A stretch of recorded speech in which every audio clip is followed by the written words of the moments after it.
व्याकरण का टॉपिक वर्तनी, यानी कहा जाता है कि वर्तनी को उर्दू में हिज्जे और अंग्रेजी में स्पेलिंग कहा जाता है। यानी जिस तरह से शब्द को वर्णों को जोड़कर जो शब्द बनाए जाते हैं उसमें लिखते वक्त और बोलते वक्त जो गलतियां होती है उसके बारे में यहाँ पर बताया गया है। हिंदी के अंदर बहुत सारे ऐसे शब्द हैं जिसको लिखने में बोलने में हम गलतियां करते हैं, तो उसके बारे में हम समझेंगे और जानने का प्रयत्न करेंगे। इसकी शुद्धता और अशुद्धता दो बातों पर निर्भर की जाती है। एक है उच्चारण, यानी हम किस तरह से बोलते हैं, और दूसरा है अध्ययन एवं अभ्यास, यानी सतत अध्ययन करना और अभ्यास करने पर जो हमसे जो गलतियां होती है उसे हम सुधार सकते हैं।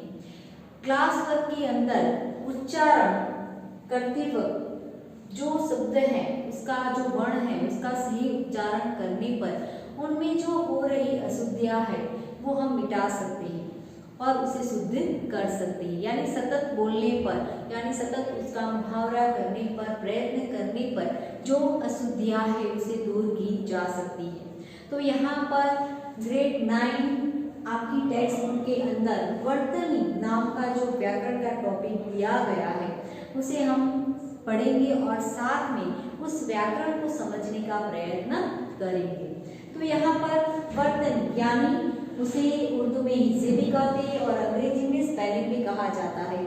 यानी स्पेलिंग के अंदर भी कोई भी स्पेलिंग हो तो उसके अंदर जो अलग अलग ABCD के जो अक्षर रखे जाते हैं तो वो सही मायने में सही जगह पर और क्रम के अनुसार रखने पर ही वो एक शब्द बनता है। यानी वर्तनी यानी जो शब्द आप लिखते हैं या जो भी वर्ण आप लिखते हैं वो सही तरह से लिखा हुआ होना चाहिए। तो आपकी टेक्स्ट बुक में जो वर्तनी व्याकरण दिया गया है उसे हम समझने का प्रयत्न करते हैं। हम वर्तनी संबंधी कुछ जानकारियों का अभ्यास करेंगे। उन्हें लिखते एवं बोलते समय मनन करने से वर्तनी दोष निश्चित रूप से दूर हो सकता है। यानी हम बोलकर भी और मनन कर भी, कई बार हम आपको क्लास में भी कहते हैं कि जिस शब्द पर या आपको जो गलतियां होती है उसे याद रखिए कि आप कौन से शब्द में कौन सी गलती करते हैं और उसे बार बार लिखने पर, बोलने पर वो गलती मिटा सकते हैं। तो उसमें वर्णों की लिखावट में सावधानी रखनी है। यानी हिंदी के अंदर बहुत सारे ऐसे वर्ण हैं जिसमें लिखते वक्त कुछ सावधानी रखनी होती है। तो यहाँ पर ख, आपको एक शब्द है हिंदी के अंदर वर्ण है ख, तो ख को इस तरह से लिखा जाता है, लेकिन कई बार जल्दबाजी में हम ख इस तरह से लिख देते हैं, तो ये गलत है और ये राइट है। तो यहाँ पर आपको एक उदाहरण दिया है आपकी टेक्स्ट में कि ख को र की तरह न लिखे, इसमें ख और र बनकर वर्ण से शब्द बन जाएगा। यानी यहाँ पर ये क्या है, वर्ण है, ख क्या है, वर्ण है, और ये ख अगर आप इस तरह से लिखते हैं तो ये क्या बन जाएगा, शब्द बन जाएगा। र क्या बन गया, ये शब्द बन गया। समझ में आया कि अगर आप लिखने में गलतियां करते हैं, ख को जल्दबाजी में या जल्दी इस तरह से लिख देते हैं तो वो र बन जाता है। र यानी वर्ण से क्या बन गया, शब्द बन गया। तो उसका अर्थ क्या होगा र का, रव यानी दाना, तो ये शब्द बन गया ख का, तो उसका अर्थ होगा दाना, रव यानी दाना। तो इस तरह से लिखते वक्त हम गलतियां करते हैं, तो यहाँ पर गलतियों के कारण कुछ और शब्द बन जाते हैं। घ पर पूरी शिरोरेखा होती है, जबकि त वर्णीय व्यंजन घ का पूर्व का गोलाकार सिरा मुड़ा हुआ होता है और मुड़े भाग तथा शिरोरेखा के बीच रिक्त स्थान रहता है। यानी यहाँ पर दूसरा वर्ण है घ, तो घ पर पूरी सिरोरेखा होती है। तो यहाँ पर दूसरे ऐसे शब्द हैं त और ध, जिस पर आधी सिरोरेखा होती है और उसके बीच एक जगह होती है। जिस तरह से आप देखोगे कि ध, तो ध का आगे का भाग मुड़ा हुआ था और इस तरह से उसकी सिरोरेखा आती है। उसके बाद आप देखोगे त, तो त पर सिरोरेखा है, लेकिन कहा गया है कि सिरोरेखा के बीच रिक्त स्थान होता है, यानी त और जो सिरोरेखा है उसके बीच आपको एक निश्चित जगह देखने को मिलती है।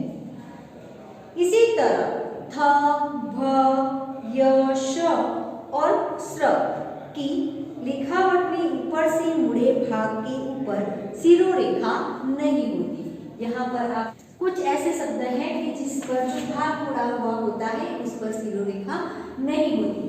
तो वो शब्द कौन से हैं? थ, दूसरा कौन सा है? भ और य और श और श और श्र। तो यहाँ पर आप देखोगे कि उसकी लिखावट की ऊपर के मुड़े हुए भाग पर सिरोरेखा नहीं होती है। आप देखोगे ये जो मुड़ा हुआ भाग है उस पर सिरोरेखा नहीं है। आगे है कि भ के ऊपर पूरी तरह से सिरोरेखा देने पर वो म बन जाता है। यानी कई बार हम गलतियां करते हैं कि भजन लिखा है इस तरह से भजन लिखा है, तो यहाँ पर जल्दबाजी में अगर हम पूरी तरह से सिरोरेखा कर देते हैं तो यहाँ पर भजन दिखाई देता है। यानी भ लिखते वक्त कहा जाता है कि आप अगर भ लिखते हो तो उस पर आधी सिरोरेखा होनी चाहिए, यानी इस तरह से भजन लिखा जाता है। समझ में आ गया? आगे है कि निम्नांकित संयुक्ताक्षर एवं इन संयुक्ताक्षरों का जिन शब्दों में उपयोग हुआ है ऐसे शब्दों का अध्ययन कीजिए। यानी दो शब्दों को जोड़कर जो नया शब्द बनता है उसका यहाँ पर अध्ययन करना है। तो उसके बारे में हम यहाँ पर चर्चा करते हैं। यहाँ पर हम कुछ उदाहरण देखेंगे कि दो वर्णों के मेल से जो नया वर्ण बनता है, यानी जो नया शब्द बनता है। तो यहाँ पर द और व दिया गया है। जो द है वो आधा है, यानी गुजराती में आप कहते ना कि खूड़ो शब्द, यानी जो आधा स्वर्ण है द और व। तो यहाँ पर इस तरह से उसे लिखा जाता है व। दोनों के मिलने पर नया वर्ण मिलता है व, और उसको शब्द के अंदर ढालने से विद्वान द्वा शब्द बनते हैं। आगे है द और द, तो उसका नया वर्ण आपको मिलेगा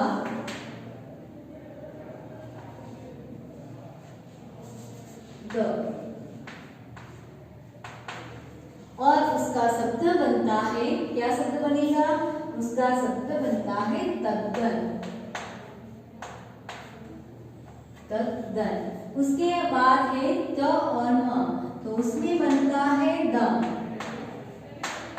और उसका शब्द बनेगा पदम। पदम।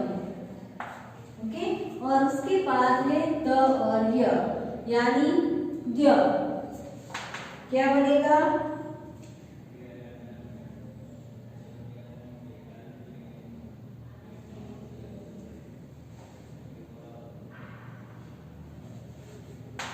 और उसका शब्द बनता है पद्य और विद्या। पद्य और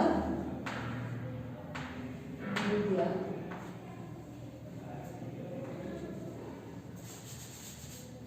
पद्य और विद्या।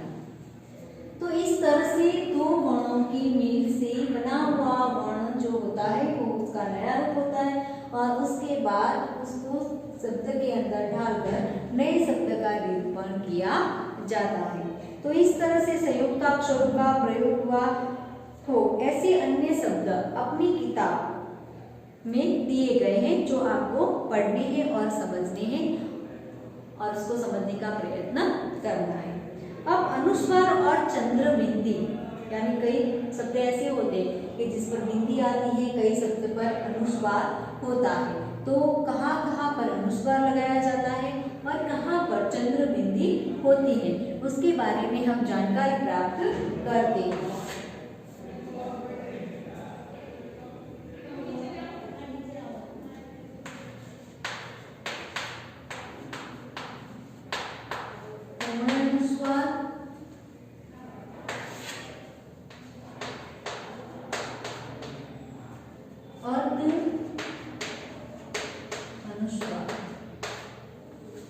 यानी यहाँ पर कुछ शब्द आपके टेक्स्ट बुक में दिए गए हैं जिस पर पूर्ण अनुस्वार और अर्ध अनुस्वार का उपयोग होता है। पूर्ण अनुस्वार यानी उसका चिन्ह होता है बिंदी और अर्ध अनुस्वार का जो चिन्ह होता है वो चंद्राकार बिंदु होता है, यानी चंद्र के आकार का और उस पर बिंदी लगाई जाती है। तो यहाँ पर अंत जो शब्द है तो उस पर आप देखोगे कि जो अंत शब्द दिया गया है तो उसको इस तरह से लिखा जाता है। यहाँ पर अंत शब्द जो है, यहाँ पर आपकी कोष्टक में कुछ शब्द दिए गए हैं जो है अंत, गंध, फिर आगे शब्द है तंतु और एक नया शब्द है दंभ और एक नया शब्द है पंच और एक नया शब्द है हंस। यानी इन सभी के ऊपर आप देख सकते हो कि चंद्राकार बिंदु का उपयोग हुआ है। तान, आन, दाम, पंच, हंस का उपयोग किया गया है। उसके बाद कोष्टक में अर्ध अनुस्वार का उपयोग करके कुछ शब्द आपको दिए गए हैं जिसमें है आंत, दूसरा है गांव, आगे शब्द दिया गया है ताम, आगे शब्द दिया गया है दान। तो इन सभी में आप देख सकते हो कि सभी के ऊपर चंद्राकार बिंदु का उपयोग किया गया है। तो पूर्ण अनुस्वार, अर्ध अनुस्वार, वर्तनी के अंदर किन शब्दों पर, किन वर्णों पर पूर्ण अनुस्वार का उपयोग होता है और अर्ध अनुस्वार का उपयोग किया जाता है। तो यहाँ तक हमने वर्तनी के नियमों के बारे में जानकारी प्राप्त की। पहले हमने देखा कि वर्तनी को उर्दू में इसे और अंग्रेजी में स्पेलिंग कहा जाता है और उसके बाद हमें किस तरह से अशुद्ध शब्दों, शुद्ध और शुद्ध शब्दों की जानकारी हो सकती है। तो उसमें हमें सतत उच्चारण करना चाहिए, अध्ययन करना चाहिए, अभ्यास करना चाहिए। उसके बाद हमने देखा कि दो वर्णों को मिलाकर एक वर्ण बनता है और उसके द्वारा शब्द बनाए जाते हैं, उसके बारे में जानकारी प्राप्त की। उसके बाद पूर्ण अनुस्वार और अर्ध अनुस्वार के बारे में वर्तनी में हमने जानकारी प्राप्त की। आगे की जानकारी हम नेक्स्ट वीडियो में देखेंगे। Thank you very much.